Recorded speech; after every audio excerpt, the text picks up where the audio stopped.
Your dreams are bigger, bolder, and more badass than the life you're living now, but something just keeps getting in the way. Join certified coach and former therapist Diane Wingert for the Driven Woman podcast. She'll show you how to get rid of whatever is holding you back so you can stop spinning your wheels and up-level your life. Get ready to hop in and buckle up.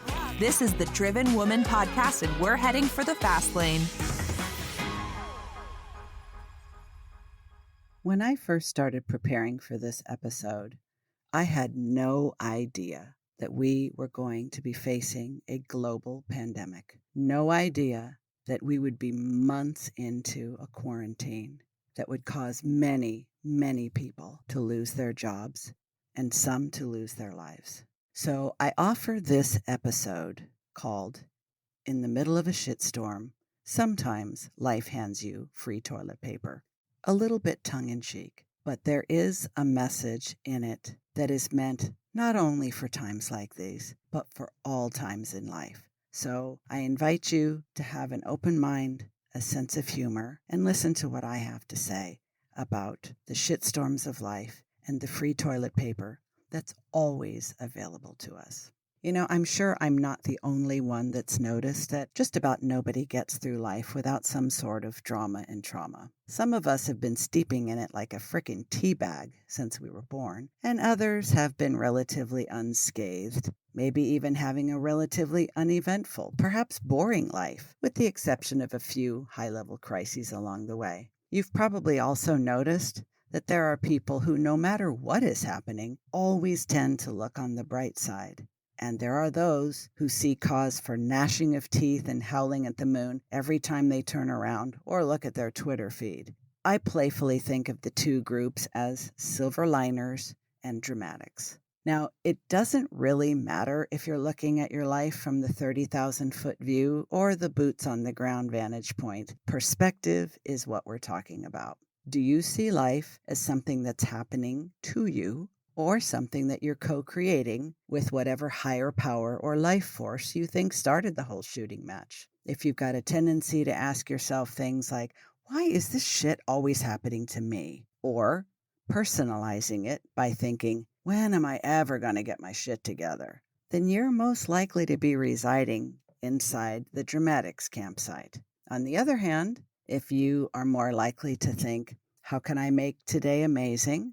Where can I use my gifts and abilities in this situation? Or maybe even something a little less poetic, then you're on Silver Lining Street. It all comes down to perspective. Now, let's just say that a 7.2 earthquake hits your city. I've lived through this one, and I wanted to use an example that's just a little bit less removed from what we're all going through. Oh, I could talk about COVID and the quarantine and the pandemic and all the stories that I've heard of and things that are happening to friends and family. But I thought backing it up a little bit would make the lesson just as relevant and maybe not be as likely to trigger people who are in a world of hurt right now because of our current circumstances. Anyway, back to that 7.2 earthquake.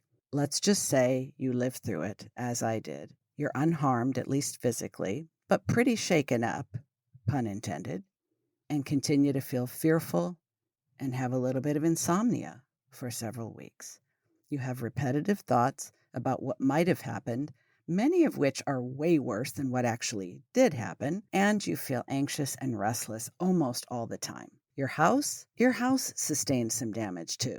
The kitchen floor linoleum ripped when the refrigerator took a little dance across it during the quake, and you have new cracks running down a few of the walls, looking way too much like stretch marks for your comfort. And Grandma's china, well, it came flying out of the corner cabinet, sacrificing some of the family heirlooms in the process. Now, put yourself in this situation, and if it happened to you, take yourself back. What are your thoughts? What were your thoughts? Are you or were you inclined to think, as long as we're all safe and no one was seriously hurt, that's what insurance is for, to help with the rest? Or would you be more inclined to update the story of your life with a brand new chapter called How an Earthquake Ruined My Already Shitty Life? Now be honest, just because you might not go all the way to the extremes of self-pity doesn't mean that you might not have a more subtle victim mentality. Yeah, I said it, victim. Now, don't get me wrong. I was a therapist for a lot of years before I became a coach and a mentor to entrepreneurs. I know what genuine victimhood is.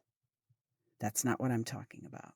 I'm talking about the perspective that any of us can take, and I myself have taken, and still do, frankly, now and then, when we see ourselves as being on the receiving end of things in life instead of on the creating end. And here's the truth.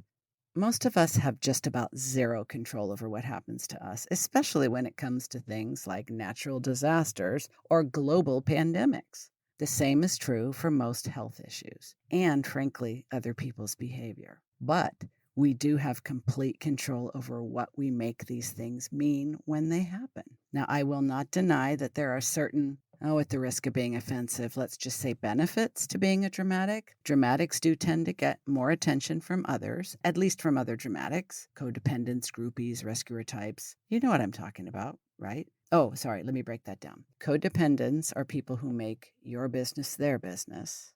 Groupies are people who have no life of their own, so they mistake your drama mongering for excitement. And rescuers, they're the ones who have the hero complex and are always on the lookout for people they think are broken and in need of some duct tape, like Humpty Dumpty.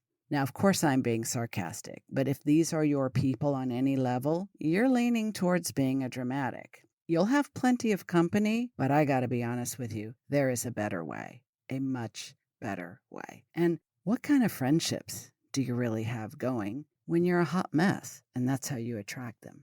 Now listen, I'm not trying to offend anybody, even though some of you may be offended. And I'm saying this for one very important reason. Even though we're strangers, I want more for you than this. Life can and should be bigger, bolder, brighter, more genuinely exciting, and satisfying in a way that when you lay your head on the pillow at night, you don't just feel lucky to have survived. I want to imagine a life for you where just dodging the slings and arrows of outrageous misfortune is not enough, where you can reach for the stars and live among the clouds. Okay, that's a little bit too corny, but let me just bring it down a bit. How about this? You've got real friends, your job is satisfying, you're proud of the work you do, and when you look in the mirror, you see a human being who is worthy of being loved and accepted, and you appreciate yourself right where you are. Maybe your bills are even up to date, and you even start each day looking forward to the future. Does that seem impossible given where you are now?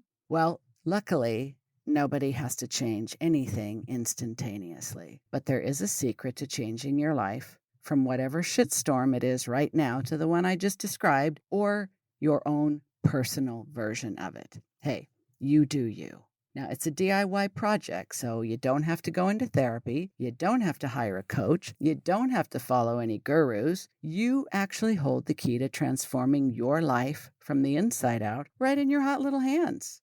I didn't create it. I didn't even discover it. It doesn't belong to me. It's not my patented system that you can buy for $9.99 on Amazon. It doesn't belong to anyone. It is a secret that's actually not a secret because it is spoken of in many of the world's ancient traditions and in much of modern psychology as well. Are you ready? It's gratitude. Gratitude is the free toilet paper in the middle of life's shitstorms.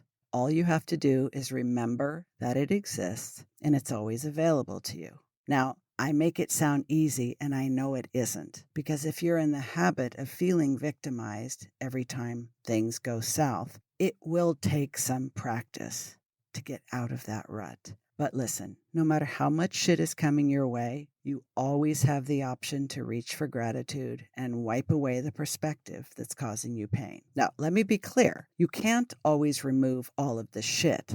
At least not with gratitude alone. Some shit needs way more than that. But I promise you, you will simply not be able to get rid of the mental shit that clouds your judgment and prevents you from recognizing the opportunities you do have to make things better unless you embrace gratitude. You see, you might be thinking I'm full of shit by now. This whole gratitude thing, me calling you dramatic, telling you think like a victim. I mean, come on. I don't even know you. You might be really pissed or annoyed. You might not even be here anymore, and I'm just talking to myself. But before you tell me to F off, I want to invite you to try this as an experiment. There's got to be something shitty going on in your life right now, so what have you got to lose? I mean, either you got a roommate who never scoops the litter box and it's her effing cat, or your boss is a total tool who still tries to micromanage you even though you're working remotely from home. Or maybe that hot water heater is going out and you got to take a cold shower until you can afford a new one. Or maybe it's all of the above. Even better. Just for shits and giggles, try applying gratitude to each of these scenarios. And notice, do I feel any different? Now, come on, let's be legit with this. When I say do an experiment, I mean, don't just pretend and go through the motions just so you can prove me wrong. I'm willing to be wrong. I really am. But I've tried it. And I've tried just about everything else, and I know it works. So give it an honest go, huh? I mean, really, what do you have to lose but a bad mood and maybe a couple of loser friends? And here's a hint. Try asking yourself, is there any upside to Miss Litterbox as a roommate? She's got to have some redeeming qualities. And that boss? Come on, there must be something you could admire or appreciate. Have you actually noticed how alert you are in the morning after a cold shower? Doesn't it make it easier to get going and get things done? You get my point. Nobody could have predicted this pandemic, and we're all getting really sick to shit of the quarantine. But even if you weren't one of the people who hoarded toilet paper because you were certain there was going to be a global shortage, you can try the toilet paper of gratitude. It's on me. You got nothing to lose. You might as well, because in life, the shitstorms do keep coming. We can't prevent them. Most of the time, we don't see them coming. But when you've got this free toilet paper in your pocket, you'll be prepared. You've been listening to the Driven Woman podcast with Diane Wingert. Want more straight talk and strategy each week that will take you from spinning to winning? Don't forget to hit subscribe in your podcast player so you won't miss a single episode. Then head on over to the Driven Woman free and private Facebook group community. See you there.